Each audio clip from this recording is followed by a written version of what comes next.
Hello friends, welcome to Madurai அரிசி சமையல். இன்றைக்கி நம்ம பேன் பீஸா எப்படி செய்கிறதுன்னு பார்க்கலாம். இதுக்கு ஓவன் வேணாம், குக்கர் வேணாம், நம்ம ஈஸியாக தோசைக்கல்லே செய்யலாம். வாங்க எப்படி செய்கிறதுன்னு பார்க்கலாம். ஒரு பாத்திரத்தில் 1/2 கப் மைதா மாவு,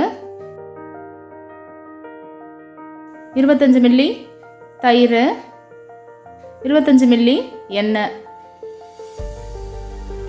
எல்லாத்தையும் ஊற்றி நல்லா பிசைஞ்சுக்கலாம். தேவையான அளவு தண்ணி ஊற்றி நம்ம சப்பாத்தி மாவை பிசைகிற மாதிரி பிசைஞ்சுக்கலாம்.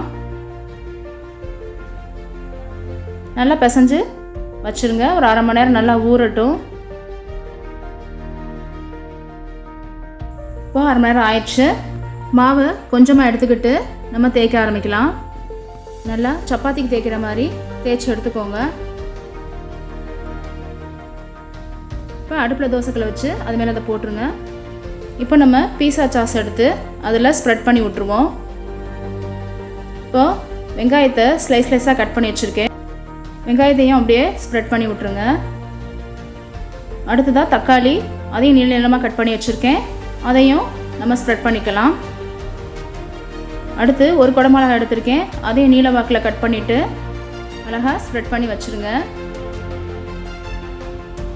அடுத்ததாக மொசரல்லா சீஸ், இதை நான் துருவி வச்சுருக்கேன். அதையும் நல்லா தூவி விட்டுக்கலாம்.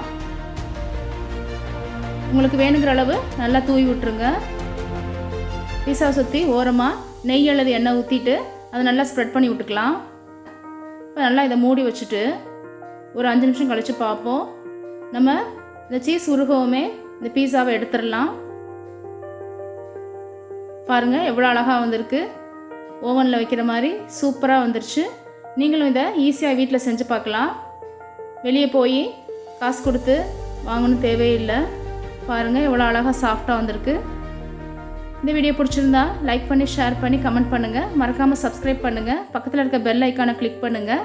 அப்போ தான் அடுத்து நான் போடுற வீடியோ உங்களுக்கு ரீச் ஆகும். Thank you viewers.